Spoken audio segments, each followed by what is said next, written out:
Hey, we're gonna do Threefold, Section 3, Part 5. Alright, we're gonna get started. You will go to Lunaria with Hugo and Junio because you don't have a choice, Jackson said. If you're gonna kill me, Guinness said, do it. The sound of your voice is fucking annoying. He spit at Jackson. Ha! You don't have the guts. He watched Jackson shake his head. Don't call for death when you don't mean it, Jackson said. It's not brave or strong. It just makes you sound pathetic. You never know when your end will come. Guinness yelled out again as ice flames burned all across his body. The ice flames didn't burn through his clothes, but instead froze them against his skin. Death is by no means the worst thing you can experience in this life, Jackson said. I'm happy to teach you this lesson. Guinness's head dropped low and he stared at the ground when the ice flames dissipated. He shivered. Sweat dropped from his forehead to the ground. What you're going to do before you reach Lunaria is tell Hugo and Junio about the crest, Jackson said. Guinness slowly lifted his head when light caught his eye. Someone appeared beside Jackson.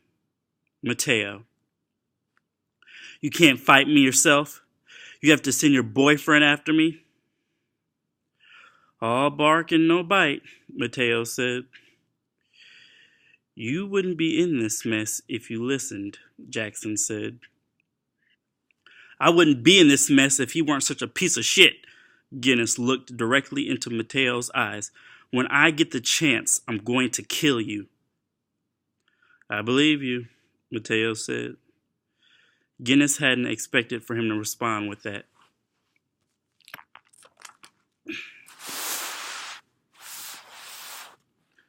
You do know Teresa left with me, Mateo said, right?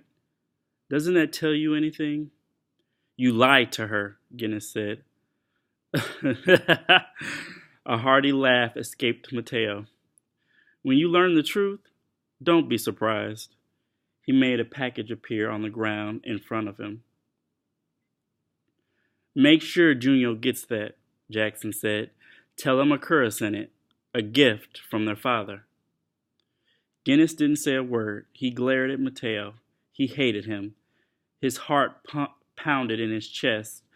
The blood rushed through his veins as he imagined breaking free and killing Mateo with his bare hands. Mateo left and took Teresa with him. He slept with men after what he suffered.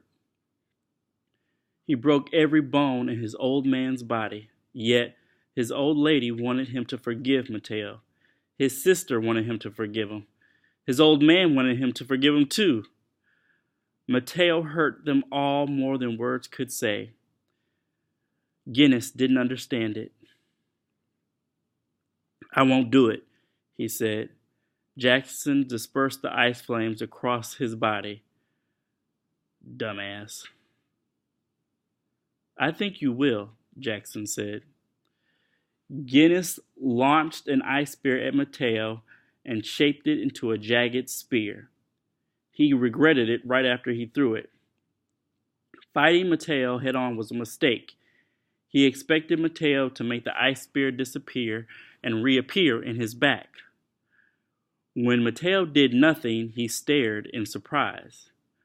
Mateo stood there and wore a serious expression on his face, waiting to take the ice spear. Serious was an expression Mateo never wore. Guinness watched ice flames from the column engulf the jagged ice spear. A second later, those same ice flames came at him and engulfed him. He felt his skin burning, freezing simultaneously, and alternating between the two. Fuck! Fuck! Fuck! He yelled out, cursing Jackson and Mateo. He dropped to his knees, held his head in his hands, and yelled into the ground. Hugo opened his eyes. He wasn't making any progress focusing on his trigger. He saw ice flames everywhere. Junio and Guinness were nowhere in sight. He smelled the burned remains of Evergard and its surroundings. Suddenly he heard Guinness yell out. He needed to do something. The column of ice fire blazed in front of him and represented his obstacle. He stared into the column of ice flames. He rubbed his hands together. He felt the warmth and heat between them. He rubbed his hands together faster. He had to produce fire. People needed his help. Guinness needed his help. He willed a flame into his hands. When he saw it, he couldn't believe he managed to do it. He held the flame in his right hand before he released it into the column. He watched it, willed it to grow and overtake the column.